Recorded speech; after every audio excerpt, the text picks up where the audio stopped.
Every now and again, God gives us an opportunity to be really tested by faith. And about 5 years ago, I was responding to an invitation from one of my sisters in Australia to meet her for a little brief vacation in Hawaii. And I said, yes, I'll do it. Let's meet in Honolulu. So fortunately, I was able to get there a couple of days earlier than her. This is my youngest sister, and she's kind of exhausting.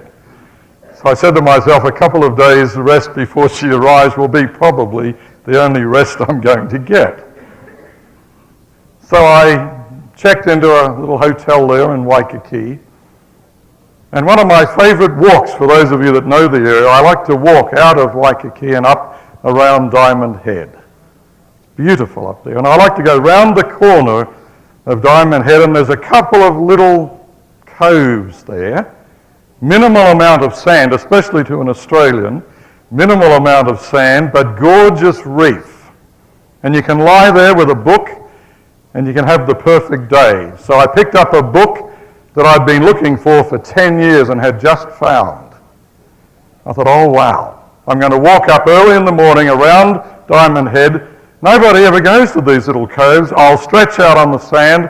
I'll read my book in the sun. If it gets hot, I'll just get on the reef and swim and come back and lie on the sand. Now, I don't know about you, but I'm a fanatical beach person myself, having been born and raised on the beach, basically. And so when I go to the beach, I dig in. I dig the actual contour of my body in the sand. I just lie down on the sand first of all and get the outline, and then I dig it out.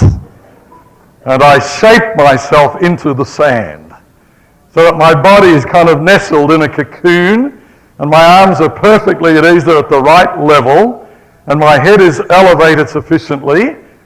And I took about 20 minutes to dig myself in this little cove. Put my towel down, had my swimming trunks on, picked up my book and lay back, and the sun was beating, the palm trees overhead were waving, the blue-green of the water, and I thought I'd died and gone to paradise. And I lay back there for the perfect day.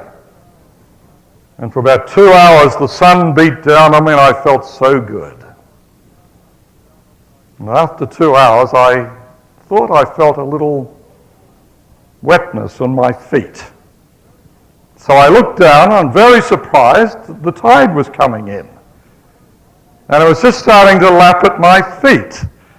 So I said to myself, oh, what a nuisance. I'd forgotten about the tides at this time of the year. And so I got up and I moved back about 3 or 4 feet and I dug in again. Took another 20 minutes, dug myself in, put my towel down, stretched out again. And the book was so fascinating, I got engrossed. At another hour went by and I felt my feet getting wet again.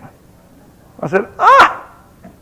And I looked back behind me because there's a retaining wall, a concrete block retaining wall comes down, and above it there's a magnificent house up there, and they built this huge wall all the way down onto the sand.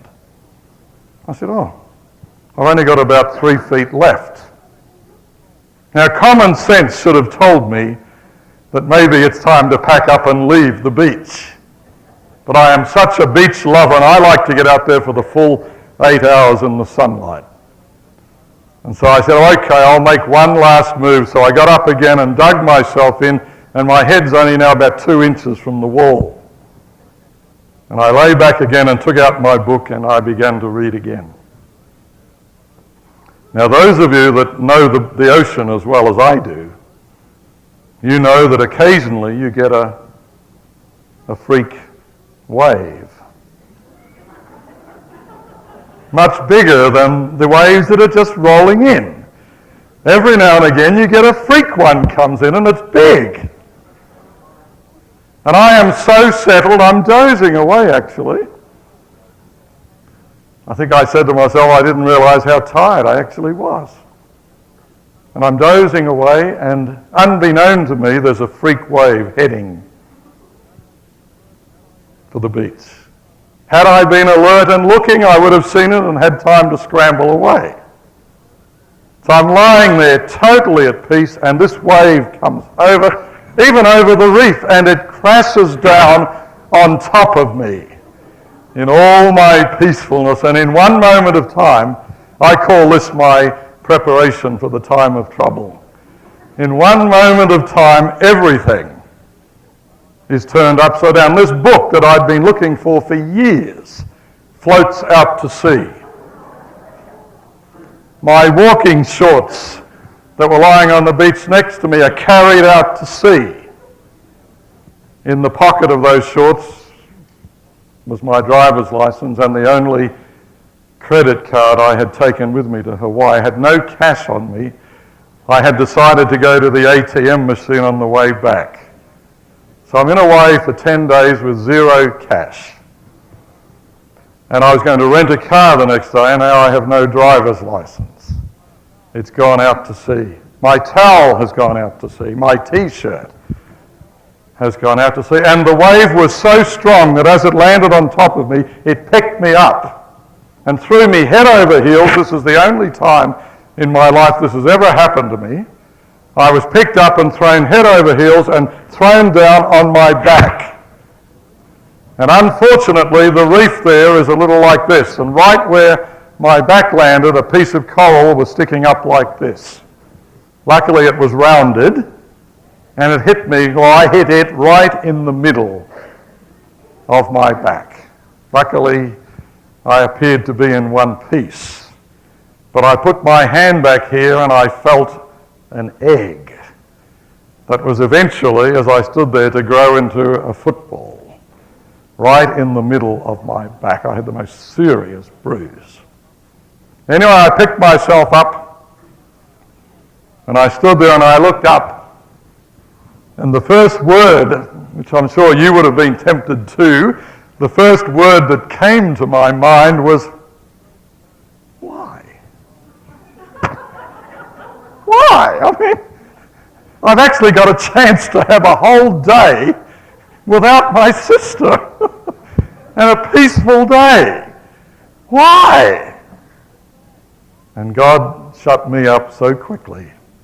You know what he said to me? He spoke to my mind and he said, you know, it's not your privilege to question why. It's simply your privilege to respond by faith to whatever circumstances I cause or choose to permit to come your way. So don't get angry with me. Don't get all philosophical and start reasoning why. Simply respond by faith. And I said to God, what are you trying to tell me? He said, well, have you ever considered that how you react to this situation will be strengthening you for, believe me, much greater things to come? I thought, oh. Now, I don't know about you, but I'm a bit stubborn when I get challenged. If you want to see my stubbornness, just challenge me. And God knows that. So a little stubbornness came over me and I said, okay. You're asking for a faith response? I shall give you a faith response. So I walked out. I could hardly walk. I took one step.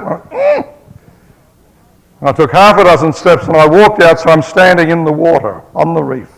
It's up to about here. I couldn't move. And I looked up in the sky and I said to God, okay, you've challenged me. And for some reason, I am in the mood at the moment to respond to a challenge. I'm physically incapacitated. I've just lost a book that I've looked for years. My shorts are out there with the only credit card I've got on me and my driver's license. In fact, I'm going to have to walk back through the middle of Waikiki in my swimming trunks as it is. So I looked up into the sky and I said to God, I'm not moving from here until you bless me.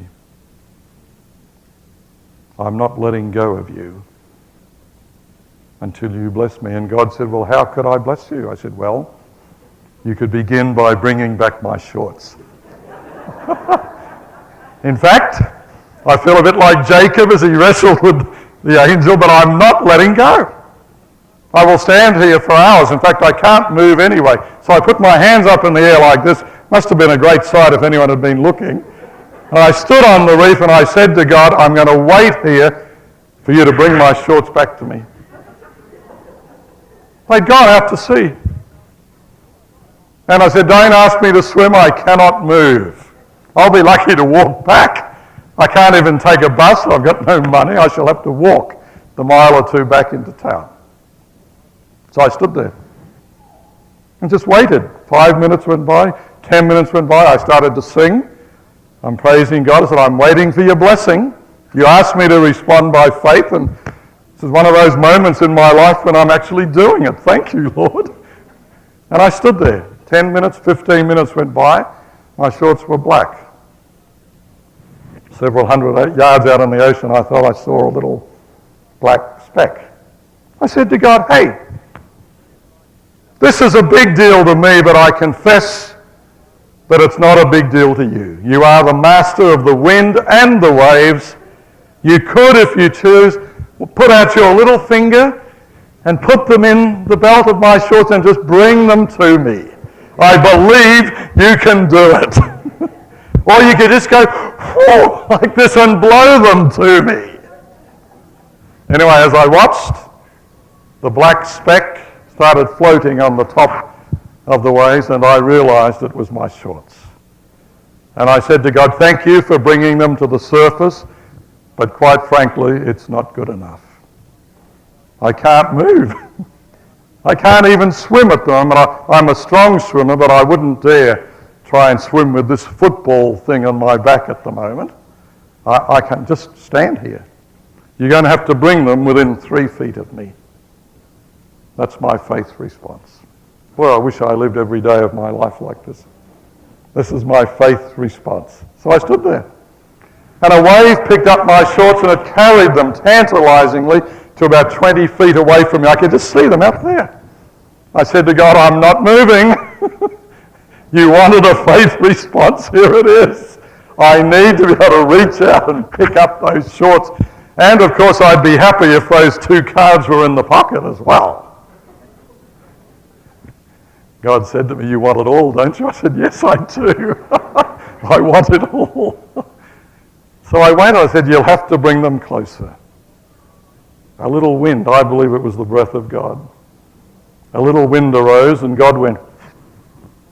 And those shorts floating on the top of the ocean floated to within 3 feet of where I was standing. Isn't God good? I reached out and I picked up the shorts, and of course I went straight into the pocket. There was only 1 card in the pocket. It was my driver's license. And I looked up and God said, be content. Be content. I said, thank you, thank you. So I hobbled back into town. But I look back on that experience and I say to myself, wow, if only I responded to every situation in my life with the kind of trust in God that was oozing out of my body on that particular day. Everything we have in Jesus Christ is ours by faith.